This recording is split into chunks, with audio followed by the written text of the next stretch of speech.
Shalom, shalom kulam. We're here today to continue with our series on the letters of the alphabet. And if you have been watching this video presentation since the beginning, you can remember that there are 22 letters in the alphabet, and 11 of these letters are used for specific purposes as prefixes and suffixes. We've already covered the letter He and the letter Vav. Today we're moving on to the letter Yud. Yud is the smallest letter in the alphabet, and it has one use as a prefix, and that is for the third person masculine singular imperfect. When the idea in English is he will do something, and that's where we see that Yud prefixed on different verb roots. Bereshit Tet Zayin Pasuk 12, Genesis 16:12. V'hu yihiyeh pera Adam yado v'chol v'yad kol bo v'al pnei chol echav yishkon.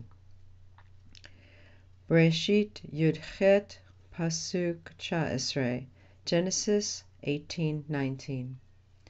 Ki yidativ l'ma'an asher yitzaveh et benav ve'et beito acharav v'shamru derech Yahweh la'asot tzedakah u'mishpat l'ma'an havi Yahweh al Avraham et asher diber alav. Our first example is from Genesis 16. This is from the prophecy that the Lord made over Ishmael. And it says, and he will be. It's the imperfect tense, something that's going to happen in the future. It might have already started, but it's continuing. It's definitely not complete, and it's continuing into the future. The root for the verb to be is haya, he, yud, he, and the initial yud there means he will be. It's referring to Ishmael. The second example is in Genesis 18, and Yahweh is talking about Abraham and the faithfulness of Abraham. And he says, I know him.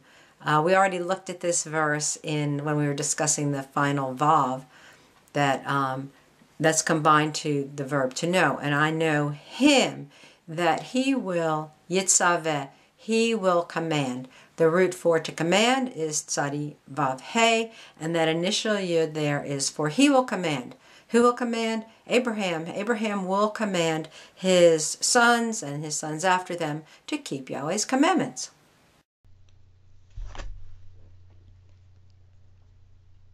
Bereshit Aleph Pasuk 4. V'yar Elohim et haor kitov, v'yavdel Elohim ben haor uven ha-choshech. Bereshit Aleph Pasuk 5, Genesis 1:5. Vayikra Elohim la'or yom v'lachoshech kara laila vayihi erev vayihi boker yom echad. Our next examples are from Genesis 1, from the creation account. And we talked about, when we studied the Vav, how that Vav will actually reverse the tense of a verb. And so in Genesis 1:4, where it says, Vayar Elohim, and Elohim, we translate it as saw.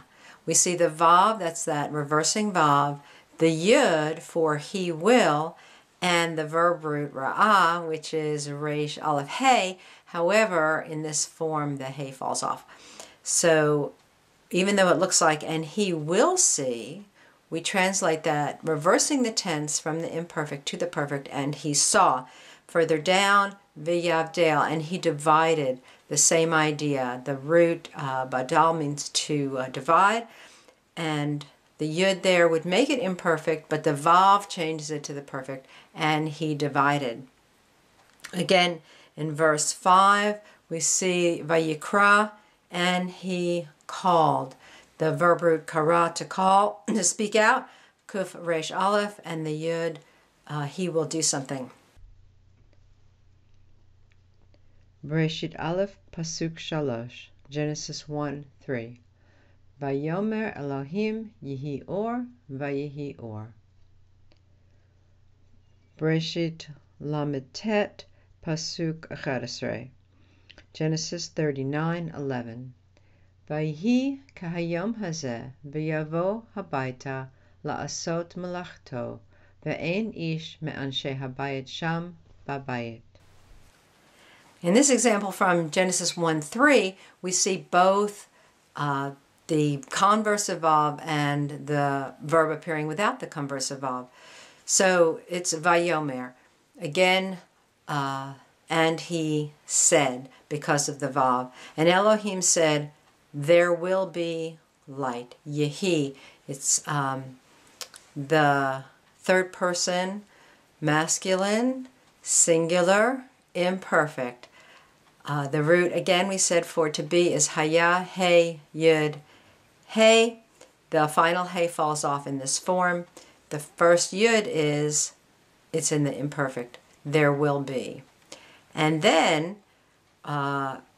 when the light actually appears, we see the scripture saying vayehi, or it's the same yehi, but it's reversed because of the vav.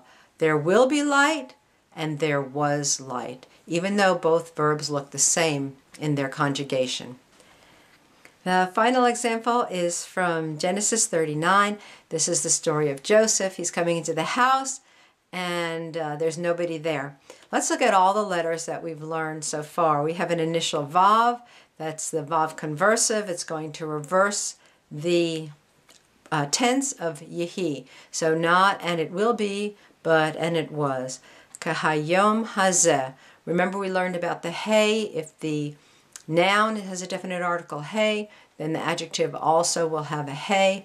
Hayom hazeh, this day. Here's another reversing vav, v'yavo, and he came. We're going to reverse the tense. Habaita. Remember we talked about this initial hey being the house, and the final hey is that directional hey. Where did he go? He went into the house. Continuing on in the verse, la'asot malachto, that final vav, if you can remember the cholam vav means his. He's coming in to do his work. And we have one more conjunction, ve'ein, and there was no. So this is the use of the yud as a prefix. And next time we'll begin to look at it as a suffix. I hope this has been useful to you. I'm looking forward to studying more Hebrew with you. In the meantime, tasim et ha'anayim al hashamayim. Keep your eye on the sky. Your redemption draweth nigh. Shalom.